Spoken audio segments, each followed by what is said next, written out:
পাড়া মুরগি।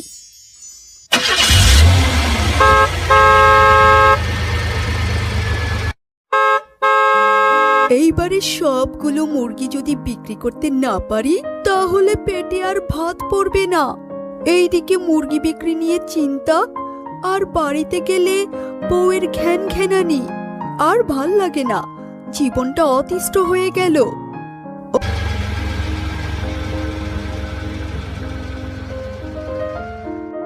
ও বিড়াল ভাই, এসো, তোমার মুরগিগুলো নিয়ে যাও। না গো শিয়াল ভাই, আজ মুরগি রাখবো না।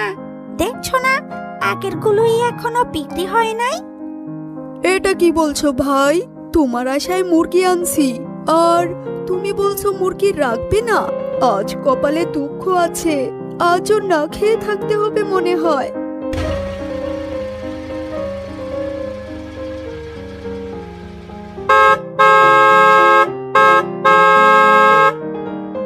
আরে রাস্তা থেকে সরে দাঁড়ান। আরে আপনি কি কানে শুনেন না? এতবার গাড়ির হর্ন দিচ্ছি, তাও রাস্তা ছাড়ছেন না। আসলে বাবা, আমি অনেক গরিব, কাম কাজ কিছুই করতে পারি না। আমারে একটা মুরগি দিয়ে যাও বাবা। বুড়ির কথা শুনে শিয়ালের মায়া হয়, তাই সে বুড়ি মহিলাকে একটা মুরগি দিয়ে যায়।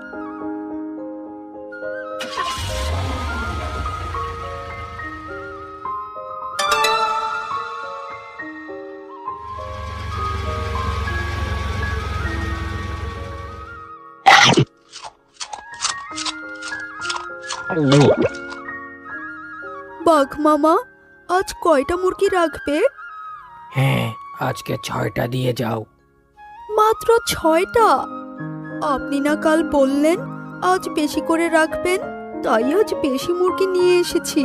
আর আপনি বলছেন 6টা রাখবেন? বলেছিলাম কিন্তু আজকে মুরগি লাগবে না, তাও 6টা রাখছি। এই, তুই গিয়ে 6টা মুরগি নিয়ে আয়।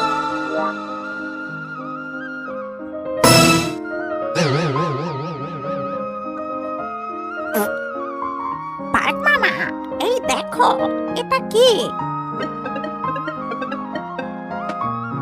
আরে, এটা তো সোনার ডিম। কোথায় পেলে তুই এটা? গাড়ি থেকে যখন মুরগি আনতে গেলাম তখন পাইছি। আমি বলি কি, ওর সব মুরগিগুলো আমরা কিনে ফেলি, তাইলে আমরা তাড়াতাড়ি বড়লোক হয়ে যাব। তাহলে আর দেরি কিসের? চল তাড়াতাড়ি। ও শিয়াল ভাই, বাড়িতে আছো নাকি? বলছি তোমার সব মুরগি আমাকে দিয়ে দাও, আমি এখনই কিনবো, আর টাকাও নিয়ে এসেছি। সেটা আর হচ্ছে না, মুরগিগুলো সব বায়না হয়ে গেছে। আর আপনি তো একটু আগেই মানা করছেন মুরগি কিনবেন না। আরে পুরনো কথা বাদ দাও, তোমাকে আমি ডাবল টাকা দিচ্ছি, তাও তুমি মুরগিগুলো আমাকে দাও।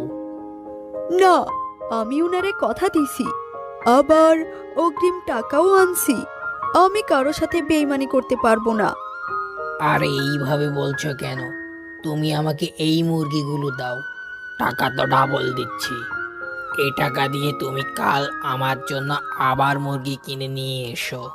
আমার সোনা ভাই, আমার লক্ষ্মী ভাই, দাও। অবশেষে শিয়াল বাধ্য হয়ে রাজি হলো, মুরগিগুলো সব দিয়ে দেয়। আর বাঘ মুরগিগুলো তার কামরায় নিয়ে রাখে আর অপেক্ষা করে কখন সোনার ডিম পারবে। গেছু, এই গেছু, কই গেলি? তাড়াতাড়ি এদিকে আয়। কে হয়েছে মামা? সোনার ডিম কয়টা পাইছেন দেখি তো একটু। হারামজাদা, কোথায় সোনার ডিম? শালা মিথ্যাবাদী। বাঘ সোনার ডিম না পেয়ে রেগে মেগে শিয়ালের বাড়ি যায়। সে শিয়ালের কামরার সবগুলো মুরগি আর টাকা ছিনিয়ে নেয় আর বলে, তুই মিথ্যাবাদী, ধোঁকাবাজ। শিয়াল এসব কথা কিছুই বুঝতে পারছে না। কি আর করবে, অসহায় শিয়াল দুঃখে বসে আছে।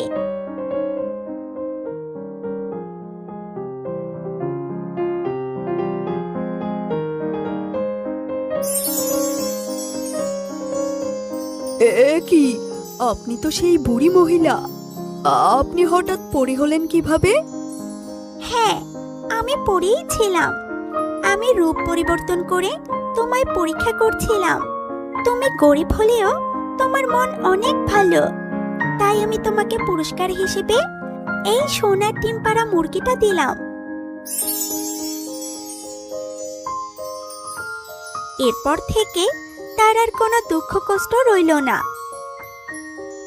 রত্নাপুর নামে এক গ্রাম ছিল। সে গ্রামের খুবই কম সংখ্যক প্রাণী বাস করত। সে গ্রামে শুধু একটা ফলের দোকান ছিল, কিন্তু সে ফলের দোকানের বিক্রেতা খুবই কিপটে ছিল। তার মধ্যে লোভও ছিল। সে গরিব প্রাণীদের একদমই পছন্দ করে না, বিশেষ করে গরিবদের। সে প্রতি 6 ঋতুতে এক এক ধরনের ফল আনত। এবার ঋতুতে সে তরমুজ এনেছে। আর এখন তো রোজা, তাই সবাই তো তরমুজ খাওয়ার ইচ্ছে করে, কিন্তু সবাই তো খেতে পারে না, শুধু ধনীরাই খায়। গরিবরা কখনোই খেত না, বিশেষ করে তরমুজের সময় খেত না। এ গ্রামের সবচেয়ে গরিব ছিল বাঘের পরিবার। সে পরিবারে প্রত্যেক বছরের সবাই রোজা রাখত। তাদের ঘরে 3 জন বাস করত। একজন হলো বাঘ, বাঘের স্ত্রী আর বাঘের একমাত্র ছেলে।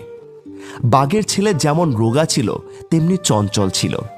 একদিন তাদের ছেলে বলে উঠল, বাবা বাবা, আমি আজকে তরমুজ খাবো। ইফতারির সময় তরমুজ খাবো। আজকে অনেকেই তরমুজ কিনে নিয়ে গেছে, আমিও খাবো বাবা, আমিও খাবো। বাবা, বাজারে অনেক দাম তরমুজের। তারা তো বড় লোক, তাই জন্য তারা কিনে নিয়ে গেছে। আমার কাছে তো 50 টাকা আছে। 1 কেজি 200 টাকা করে তরমুজ। আবার আমাদের গ্রামের মধ্যে একটাই দোকান আছে। ফলের দোকানদার তো কেজি হিসাবে বিক্রি করে তরমুজ। অন্যদিন খেও বাবা, তরমুজ অন্যদিন খেও। না বাবা, আমি আজকেই খাবো, আজকেই খাবো, না হলে আমি কাঁদবো। আচ্ছা বাবা, থামো বাবা, থামো, তুমি কেঁদো না, আমি দেখছি কি করা যায়। বাঘ এই কথা বললে বাঘের ছেলে খুশি হয়ে খেলতে বের হলো। মা বলল, কি গো, ওরে যে বললা যে তরমুজ আইনা দিবে, কিন্তু কই পাবে তরমুজ? তোমার কাছে তো টাকা নাই। তুমি ছেলেরে মিথ্যা কথা কইলা কেন? তুমি তো কইলেই পারতা কালকে কিনা দিবে। ছেলে দুঃখ আমি দেখতে পারি না, তুমি জানো না। আর আমার কাছে টাকা নেই তো কি হয়েছে, ঠিকই আনবো। আমি ওর সাথে মিথ্যে কথা বলবো কেন? বললাম না আমি আনতে পারবো। বাবা এই বলে বাজারে চলে গেল। বাজারে চলতে চলতে সেই ফলের দোকানে চলে গেল। সে শিয়ালকে বলল, শিয়াল ভাই, ভাই তুমি আমার একটা তরমুজ দাও না, আমি তোমাকে 50 টাকা দিচ্ছি। তোমাকে আমি কালকে সব টাকা দিয়ে দেবো, দয়া করে দাও শিয়াল ভাই। না না, আমি কাউকে ফ্রিতে দেব না। আগে টাকা নিয়ে এসো, তারপর তরমুজ পাবে। 1 কেজি কিন্তু এখন 200 টাকা করে হয়ে গেছে। আগে টাকা দেবে, তারপর তরমুজ পাবে। যাও যাও, টাকা নিয়ে এসো। দয়া করে দাও শিয়াল ভাই, দয়া করে দাও। আমার বাচ্চাটা খেতে চেয়েছে। 50 টাকা রাখো, আমি কালকে তোমার বাকি টাকা দিয়ে দেবো। দয়া করে দাও। না ভাই, আগে টাকা দাও, তারপর তরমুজ পাবে। কোথা থেকে সব ভিখারিরা আসে? যাও যাও, আগে টাকা নো, তারপর তরমুজ পাবে। এই কথা বলল শিয়াল। বাঘ শিয়ালকে অনেক আকুতি মিনতি করল, কিন্তু শিয়াল তার একটা কথাও শুনল না। তাকে অপমান করে চলে যেতে বলল। বাবা অনেক কষ্ট নিয়ে বাড়ির দিকে যাচ্ছিল। সে বাড়ির দিকে এসে বলল, কি গো, তরমুজ আনলে না যে? তুমি যে কইলা তরমুজ আনবা। কি খালি তরমুজ তরমুজ করো? এত তরমুজ খাওয়ার শখ কোথা থেকে আইছে? এসে বললাম অমনি কথা শুরু হয়ে গেছে, রাগটা উঠাই দিয়েছে। বাবা, তুমি তরমুজ এনেছো, আমি তরমুজ খাবো। না, তরমুজ আনিনি। এত তরমুজ তরমুজ করিস কেন? সারাদিন তো গ্রামের মধ্যে টই টই করে বেরোস, আমার তরমুজ খাওয়ার শখ জেগেছে। যা গিয়ে শুয়ে থাক, খালি তরমুজ তরমুজ করে। যা গিয়ে শুয়ে থাক।